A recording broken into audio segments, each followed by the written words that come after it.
அனைவருக்கும் வணக்கம். இன்னைக்கு பார்த்தீங்கன்னா, இந்த பாஜக அரசாங்கம் ஒரு 2 மிகப்பெரிய இடிகளை ஜனநாயகத்தின் மீது இறக்கியிருக்கிறது. என்றோ இறந்து போன ஹிட்லர், முசோலினி, இடி அமீன் போன்ற சர்வாதிகாரிகள் மீண்டும் மோடி ரூபத்தில் பிறந்துவிட்டார்களோ என்ற அச்சம் மக்களுக்கு எழுகின்ற வகையில் அவர்கள் தினந்தோறும் கொண்டு வரக்கூடிய திட்டங்கள் எல்லாம் கல்வியை, மக்களை, குறிப்பாக மாணவர்களை, அடித்தட்டு மக்களை, நன்றாக படிக்கக்கூடியவர்களை, நன்றாக பணிபுரியக்கூடியவர்களை, நன்றாக வளர்ச்சி பெற்ற மாநிலங்களை அழிக்கக்கூடிய திட்டங்களை போடுகின்ற ஒரு அரசாங்கமாக இன்றைக்கி பார்த்திங்கன்னா ஒன்றிய அரசாங்கம் விளங்கி கொண்டிருக்கிறது.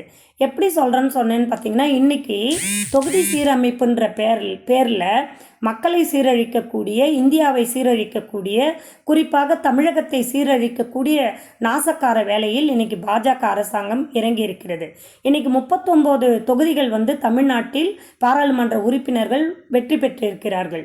அங்கே பாராளுமன்றத்திற்குள்ளே போனால் இவர்கள் எல்லோரும் பெரியார் வாழ்க, அண்ணா வாழ்க, கலைஞர் வாழ்க, அம்பேத்கர் வாழ்க என்று முழக்கமிடுகிறார்கள். இதை பொறுத்து கொள்ள முடியாத பாஜக அரசாங்கம் இந்த தொகுதி சீரமைப்பு என்ற பெயரில் சீரழிக்கின்ற வேலையில் இறங்கி இப்போ அப்படி ஒரு திட்டத்தை கொண்டு வந்தால் 39 பாராளுமன்ற உறுப்பினர்களுக்கு பதிலாக 8 பேர் குறைக்கப்பட்டு 31 பேர் மட்டும்தான் பாராளுமன்றத்திற்குள் தமிழ்நாட்டிற்காக அங்கே குரல் எழுப்ப முடியும் என்ற ஒரு நிலையை இன்னைக்கு பாஜக அரசாங்கம் உருவாக்கி இருக்கிறது. இப்படி ஒரு இடியை ஒரு பக்கம் இறக்கிவிட்டு இன்னொரு பக்கம் சென்னை பல்கலைக்கழகம், மிக புகழ்பெற்ற பல்கலைக்கழகம், பல்வேறு கல்வியாளர்களை, மிகப்பெரிய புகழ்பெற்ற மனிதர்களை உருவாக்கிய அந்த சென்னை பல்கலைக்கழகம் இன்னைக்கு ஏபிசின்னு சொல்லக்கூடிய ஒரு திட்டத்தை அறிவித்திருக்கிறது. அந்த ஏபிசின்னா அகாடமிக் பேங்க் ஆஃப் கிரெடிட் என்று சொல்லக்கூடிய ஒரு திட்டம். அது என்ன சொல்லுது அப்படின்னு சொன்னால், உயர்கல்வி பயிலக்கூடிய +2க்கு மேலே பயிலக்கூடிய எல்லா மாணவர்களும் அவர்கள் 70% பாடங்களை ஆன்லைனில் படித்து கொள்ளலாம். உங்களுக்கு நல்லா தெரியும், ஆன்லைனில் உங்கள் பிள்ளைகள் எல்கேஜிலிருந்து எல்லா வகுப்பு படித்த பிள்ளைகளும் கொரோனா நேரத்தில் வீட்டிலேருந்து படிக்க முடியாமல் அவர்களுக்கு அஐக்கிலேருந்து ஏபிசிடியிலேருந்து எல்லாமே மறந்து போய் எழுத்துக்கூட்டி கூட படிக்க முடியாத ஒரு நிலை அந்த கொரோனா நேரங்களில் 2 ஆண்டுகள் நீங்கள் வீட்டில் குழந்தைங்கள வச்சு அதுங்க ஆன்லைனில் புரிந்து கொள்ள முடியாமல், ஆசிரியர்கள் ஆன்லைனில் பாடம் நடத்த முடியாமல் எப்படியெல்லாம் சிரமப்பட்டு கல்வியில் 100% படித்திருந்த குழந்தைகள் 50% குறைஞ்சி 25% குறைஞ்சி போயிட்டு ஒன்றுமே படிக்க தெரியாத குழந்தைகளாக இருந்தாங்கன்னு உங்களுக்கு தெரியும். ஆனால் இன்றைக்கி இந்தியாவில் எந்த மாநிலங்களில் வேண்டுமானாலும், எந்த பல்கலைக்கழகங்களில் வேண்டுமானாலும் மாணவர்கள் இணையதளத்தில் படித்து கொள்ளலாம். இணைய வழி மூலமாக அவர்கள் படித்து பட்டம் பெறலாம்.